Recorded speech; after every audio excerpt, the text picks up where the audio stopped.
Something a little bit different today. I'm going to be doing a tour game for GSC for Pokemon Online World Cup. Yeah.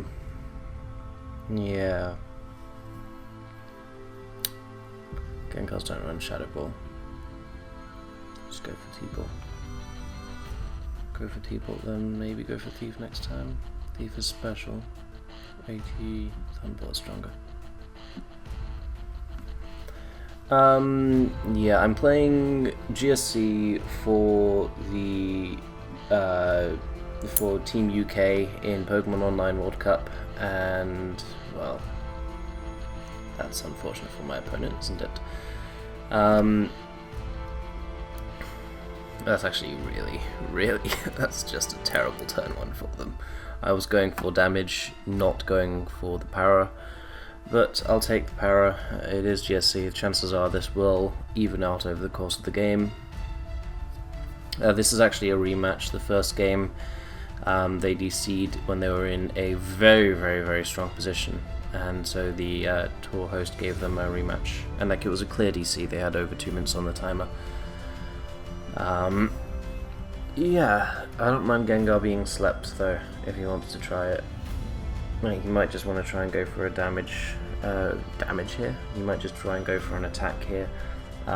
Hypnosis, it would be better to get it on the Zapdos, but I don't care that much, and we do get the leftovers from this, as he does go for another Hypnosis.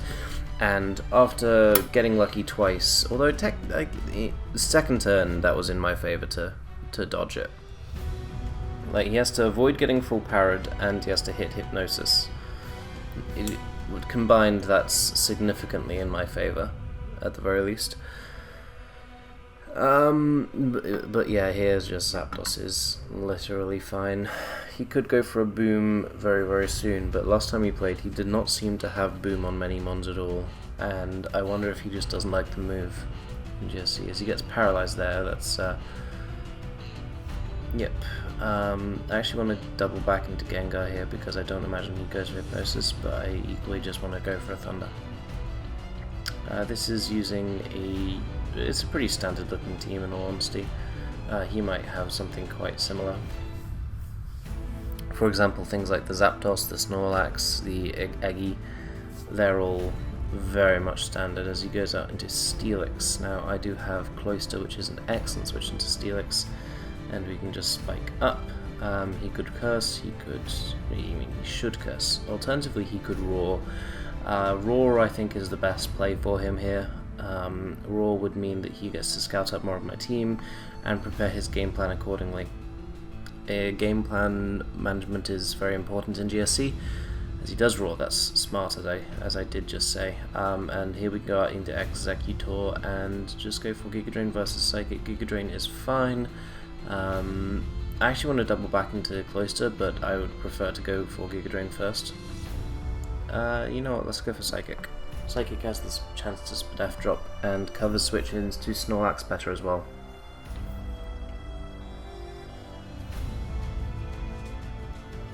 Steelix is a very good one in GSC. It completely shuts down a lot of Raikou, which is genuinely important. This thing, how important is it for this thing to die? 4 attacks, Machamp. I don't care about it that much, but equally, I want to just kill it. So a good play here would be him doubling into Gengar, but I don't think he will. As his time is getting really low, as yeah, he lets me kill for Zapdos. That's pretty amazing for me. I don't like Zapdos, or rather I don't like Zapdos being around. I'm fine with them on, but I don't like having to face a Zapdos, and now I've got the Zapdos, he does not. The Zapdos for Eggy is a pretty common trade, honestly, in GSC. It's not one that you'd be surprised by seeing, and yeah, I don't get to sleep anything with the Executor, which is kind of unfortunate, but I'm fine with that in all honesty, because, okay, we've both got Cloysters.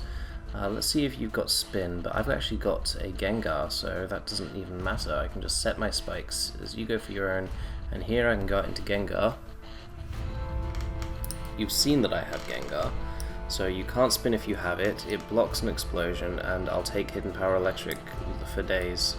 So yeah, Gengar's fine here. Ice Beam is a 2-hit KO, I think. He goes for Hidden Power Electric, it might not be based on that damage actually. And here I can go for a number of moves. I would actually prefer to go for Ice Punch, just on the potential of a Steelix switch in. Cloyster's special defense is about 5, so it's not really that much of an issue. But if the Steelix does switch in, which it very easily can, and honestly I think I would switch in Steelix here, given that he's seen the Thunderbolt is something I wouldn't stay in, as he goes out into Snorlax. Explosion wouldn't kill, but Snorlax being dead would be amazing for me. Genuinely amazing for me. I have Machamp, so I'm not that bothered. Curse, Fire Blast, Snorlax is looking good in the late game. And here I'm going to explode. It doesn't quite kill, as you can see. But we can go out into Cloyster here. His leftovers will bring back up to 12%. 10%, brilliant. And that just means he literally cannot switch in again. And that's amazing. Genuinely just very, very much amazing. I could boom here in anticipation of a Cloyster switch, make sure that these spikes stay up. But given how low Snorlax is, Surf is just the better play, in all honesty. And I want to keep this around just for the Steelix in particular, just have a bit of insurance against that. I don't get why he's not sacking off his Gengar though, in all honesty. Gengar is paralyzed, it's without leftovers, it's at 47%. You can just switch it in on a move that I would honestly have switched it in versus either Executor or Gengar in his position, because you want to try and predict the potential explosion, try and absorb with the Gengar, and if you get it wrong and they go for an attack, it's fine because it's still a Gengar. It's still not going to do anything for the rest of the game. It's fully paralyzed, it's basically useless, and you're keeping around for seemingly no reason. No one will run rest on Gengar. I don't honestly know if Gengar gets rest in GSC. Let me just look that up, because that could be an interesting tech.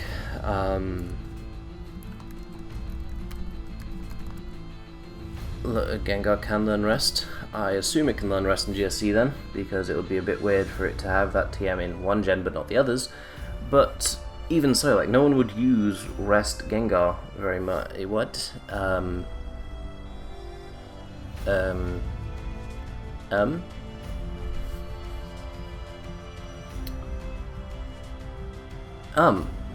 Okay. See, when I was talking about sacking off the Gengar, I was meaning on a switch. Sorry if that sounds super condescending, it really is. But yeah, I don't think I agree with that play, to be honest. I'm lying, I disagree heavily with that play. I would have definitely gone Cloyster, and I would have gone for the Hidden Power Electric, which you're going to go for here. I can save Machamp, I can just go hard into the Zapdos. As he goes for the Hidden Power Electric, we can scout out, see if he has maybe got the Rapid Spin here, but I'm just going to go for the Hidden Power Ice. I imagine that Steelix is a switch in. And the bad thing about Steelix in GSC is that it can't actually kill Zapdos without killing itself at the same time. You need to go for Curse and then Explosion, or just Explosion in general, in order to kill it, and that's obviously not something you want to do with your Steelix. So yeah, let's go out into Cloyster. We can easily tank the Explosion if it comes, and I imagine he roars here in all honesty. How important is this Zapdos? Can I beat the Cloyster without it? I have Machamp, so yes I can, but I'd also rather not try and risk it. Zapdos is so much better insurance against Cloyster than Machamp is. As he goes hard into Eggy, that's a good play, but equally I do have Ice Beam, so that's unfortunate for him, because normally Executor can come in on most Cloyster. They'll run Hidden Power Electric, they'll run Surf, they'll run Toxic. They won't normally run Ice Beam, although it is definitely an option, and I would scout for it here if I was him. But it's not super common either, So yeah, I'm pretty confident that I have this game just in general. We crit there, it would have lived, it like almost definitely would have lived. I'm just going to calc because Cloister versus Eggy isn't something I know the calcs off by heart. I'm pretty sure it would have lived though, because like everything is bulky in GSC. I always forget to change the calc to like Cloister or your offensive. See, this is what you'd normally see with a Cloister set. Like Spikes is almost certainly going to happen, Surf is almost certainly going to happen, Explosion is almost certainly going to happen.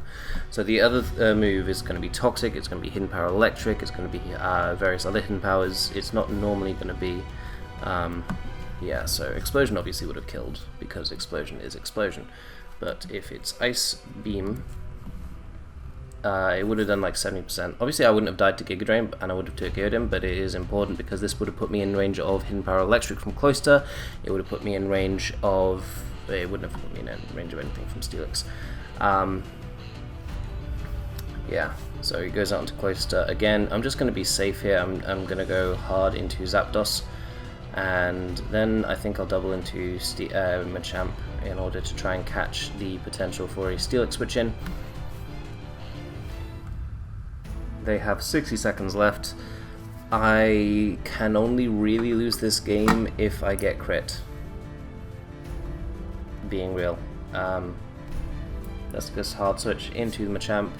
He can't sacrifice his Cloister because if any moment he explodes with his Cloister, my Cloister just kills his Steelix 1v1 super easily.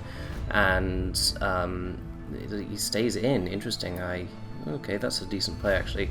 Let's go for Cross Chop. It won't kill the Cloister because Cloister is incredibly physically bulky, but it will do a decent chunk, and based on that surf damage, he can't actually 2-hit KO me. So if we can get like 2 Cross Chops off, we will kill off the Cloister. Alternatively, he could just try and... There's a reason I said if we can get 2 Cross Chops off, and it's not because I thought that it was a likely situation. But at least we get 1 off, and that's better than none. And then we can just go for Curse with Snorlax, try and bait out the Explosion, and alternatively, like, if he goes into Steelix, we can take care of that with Fire Blast. So yeah, just Curse up. I just need to preserve my Cloister, and everything will be fine and good in the world.